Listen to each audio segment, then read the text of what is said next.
जय हिंद बच्चों। आज हम फिर से आप लोगों के साथ एक नए वीडियो में जुड़ा हूं। आज हम प्रश्नावली 14.2 का प्रश्न संख्या 4 को देखेंगे। बच्चों, यदि आप मेरे वीडियो को YouTube पर देख रहे हो तो मेरे YouTube चैनल को सब्सक्राइब जरूर करें। तो चलिए बच्चों, देखते हैं सवाल को। सवाल में कहा गया है, निम्नलिखित बटन भारत के उच्च स्तरीय माध्यमिक स्कूल में राज्यों के अनुसार शिक्षक विद्यार्थी अनुपात को दर्शाता है। इन आंकड़ों को बहुलक और माध्यक ज्ञात कीजिए। दोनों मापों की व्याख्या कीजिए।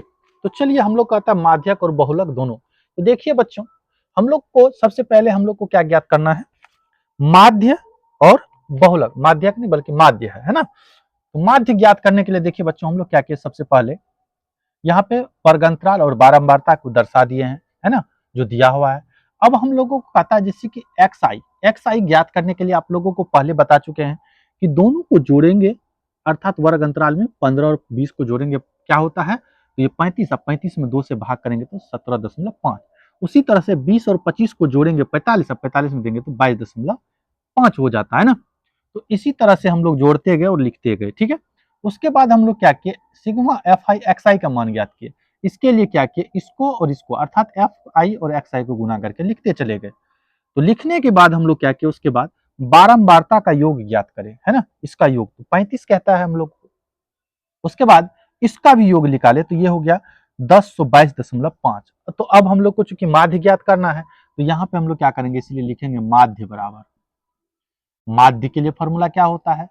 सिग्मा एफ आई एक्स आई बटे सिग्मा एफ आई। तो चलिए हम लोग इसको ज्ञात कर लेते हैं। सिग्मा एफ आई इसका मान है 1022.5। अब बट्टे में आपको ये 35 है ना, इसका दशमलव उड़ाइए, इसके नीचे 0।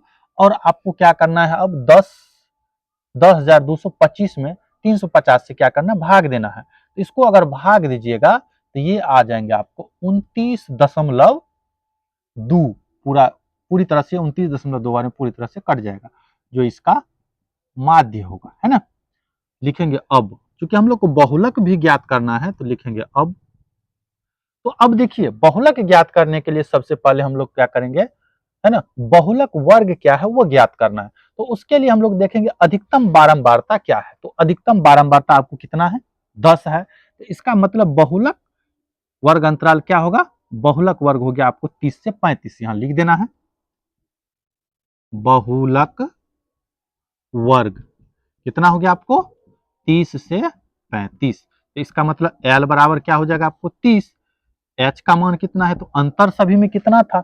20 से 25, 25 से 30, सब में 5 का अंतर। H का मान आपको 5 रखना है। उसके बाद F1 अर्थात जो मेरा अधिकतम बारंबार था वो F1 होता है, तो वो 10 हो गया। उसी तरह से आपको F0 तो अधिकतम बारंबारता का ऊपर वाला, तो ये 9 है तो 9 लिखेंगे। और F2 क्या होगा? तो इसके नीचे वाला तो ये 3 है, तो आपको यहाँ पे 3 हो गया। अब हम लोग निकालेंगे बहुलक, इसीलिए लिखेंगे बहुलक बराबर इसके लिए formula L plus F0 minus F1 minus F0, sorry F1 minus F0 बटे 2F1 minus F0 minus F2 का गुना ये H। तो हम लोग इसको सॉल्व करते हैं। L का मान 30 प्लस F1 का मान आपको क्या है बच्चों? F1 का मान है 10 माइनस F0 का मान 9 है बट्टे, है ना, बट्टे में क्या आ जाएगा? 2 गुना 10 माइनस 9 माइनस ये 3। H का मान आपको 5 रखना है, तो ये आ जाएंगे 30 प्लस ये घट के 1 बट्टे 20 माइनस 9 3 12 गुना ये 5। तो ये क्या आ जाएंगे? 30 प्लस ऊपर वाला गुना कर लेते तो ये हो जाएंगे ऊपर में 5 और नीचे 12 से 20 में से 12 घटाएंगे तो ये 8। आप लोग क्या कीजिए यहाँ पे बच्चों, 30 प्लस 5 में 8 से भाग दीजिएगा तो ये 0.625। तो इसको आप लोग जोड़ लीजिए। जोड़ने के बाद हो जाएगा 30.625। ये आपका बहुलक आंसर होगा, है ना। तो थैंक यू बच्चों, आप लोग वीडियो को लास्ट तक जरूर देखिए और ज्यादा से ज्यादा लाइक और शेयर कीजिए।